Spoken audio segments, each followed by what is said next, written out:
Hajipur town high school में NCC A certificate की परीक्षा संपन्न हो गई, जिसमें स्कूल के 50 बच्चों ने भाग लिया। रिजल्ट के अंतिम दिन 32 बिहार बटालियन के commanding officer colonel Manmohan Thakur और मुजफ्फरपुर भर्ती कार्यालय के निदेशक बॉबी दसरुतिया स्कूल में पहुंचे और बच्चों को मोटिवेशनल स्पीच देकर उनका हौसला अफजाई किया। स्पीच सुनकर बच्चे भी काफी उत्साहित नजर आ रहे थे। आपको बता दें कि एनसीसी हमारे देश में 1948 में शुरू हुई थी और यह देशभक्ति की भावना को जगाने, साथ ही युवाओं को फौज की ओर आकर्षित करने के लिए बनाया गया था। उस दौरान एनसीसी में 20,000 से अधिक लोग कैडेट के रूप में थे और आज तकरीबन 5 लाख से अधिक लोग इस एनसीसी से जुड़े हुए हैं।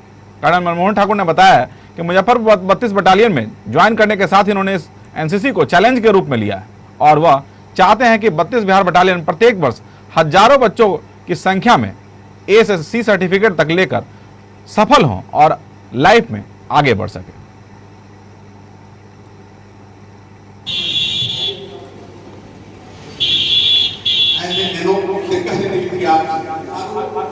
और मोटिवेशनल पर्सनालिटी आपके सामने मौजूद है। बहुत विरले शख्स नजर आती है हिंदुस्तान की सरहदी में। अब मैं तेरा वक्त गवाए हुए मैं चाहूंगा हमारे प्रोफेसर साहब आपके जज्बों का सलाम करते हैं। लड़के को सैनिक बनने का मौका मिलता है, पुलिस में ज्वाइन करना चाहते हैं और इस साल भारत सरकार ने एनसीसी का स्कोप बहुत बढ़ा। मेरे पिताजी का देहांत हो गया नक्सलियों के गोली से जब मैं सिर्फ 4 साल का। मेरा छोटा भाई 4 महीने का था और मेरी बहन 8 साल का। और वो बिहार राज्य परिवहन निगम में एक बस ड्राइवर थे, चालक थे। जब गिरिडीह के जंगल से वो गाड़ी लेकर निकल रहे थे तो नक्सलियों ने उनकी गाड़ी को रोक दिया, लूटने के लिए।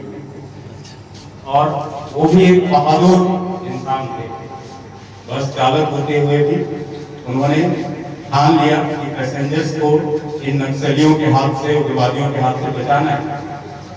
तो उन्होंने इनको जान से मारने की धमकी दी। उन्होंने उनकी बात को दरकिनार करते हुए और उस जंगल में आधी रात को तेजी से बस को चलाना शुरू किया। उस बस में कई नक्सली सवार थे, उनमें से एक ने वार्निंग दी कि गाड़ी रोको नहीं तो गोली मार देंगे। इन्होंने गाड़ी नहीं रोका। इन्होंने कहा कि जब जंगल खत्म हो जाएगा, आगे पुलिस स्टेशन आएगा, मैं उससे पहले गाड़ी नहीं रोकूंगा। और अपने जिद पर अड़े रहे क्योंकि पैसेंजर्स की जान उनके लिए ज्यादा जरूरी थी। जब नक्सलियों की बात उन्होंने नहीं मानी तो उनमें से एक नक्सली ने उनके सिर में गोली मारी और उन्होंने स्टीयरिंग पर ठोक दिया। लेकिन उस लास्ट हालत में भी स्टीयरिंग पर दम तोड़ते वक्त उन्होंने गाड़ी को सही सलामत खड़ा किया, जिससे किसी भी पैसेंजर को कहीं कोई चोट नहीं आई। और गोली की आवाज के बाद ये नक्सली डाकू खुद ही गाड़ी छोड़कर भाग गए इनकी बहादुरी की वजह से।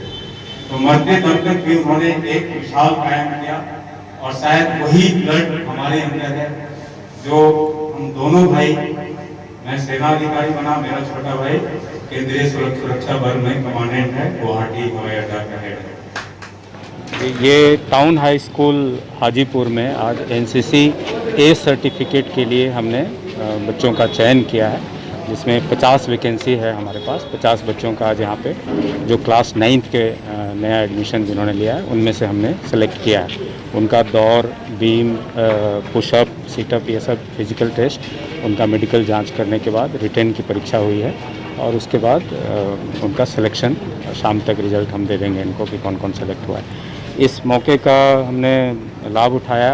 एक और तरह से हमारे साथ कर्नल बॉबी दसरुतिया सेना मेडल जो मुजफ्फरपुर भर्ती कार्यालय के निदेशक हैं वो भी आए और मैंने भी बच्चों के सामने बातचीत किया कि एनसीसी A-B-C सर्टिफिकेट का क्या लाभ होता है, इसमें किस तरह से पढ़ाई की जाए, कैसे ट्रेनिंग लिया जाए कि आगे चल कर के सेना के तीनों अंगों, अर्धसैनिक बल, पुलिस बल और सरकार के जितने भी डिपार्टमेंट में हैं उसमें जा कर के अच्छा करने का इनको अवसर मिले।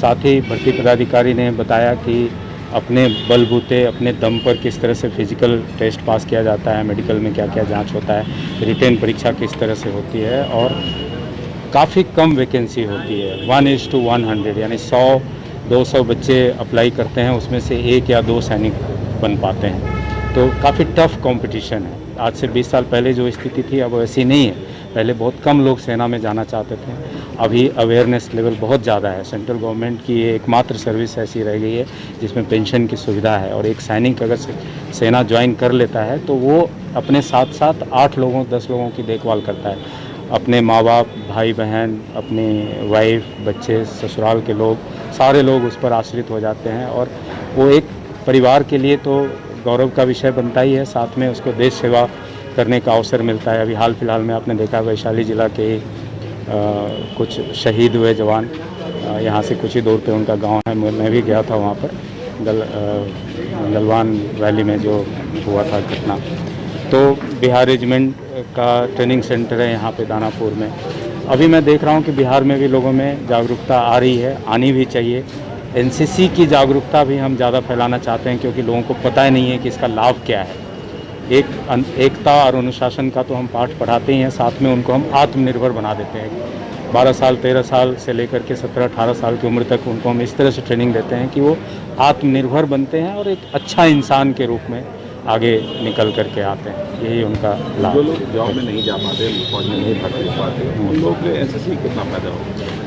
अभी तो इस बार सेंट्रल गवर्नमेंट ने भी और बिहार सरकार ने भी अपने सारे डिपार्टमेंट्स के लिए इनको सहूलियत देने की घोषणा किया है। यानी इनको मार्क्स में छूट मिलेगा, इनको प्रायोरिटी मिलेगी, कहीं कहीं इनको रिजर्वेशन भी मिलेगा कि एनसीसी का अगर सी सर्टिफिकेट है तो रिटन एग्ज़ाम इनको नहीं देना है, सीधा इंटरव्यू हो करके पास हो जाएंगे।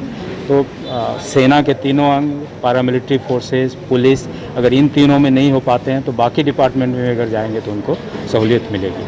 उसके अलावा ये जिस फील्ड में जाएंगे, अगर इन्होंने अपना ही कोई सेटअप किया है तो इनको हम इस तरह से ट्रेन कर देते हैं कि वो आत्मनिर्भर होना ही होना है। उनकी पर्सनालिटी को हम इतनी निखार ला देते हैं।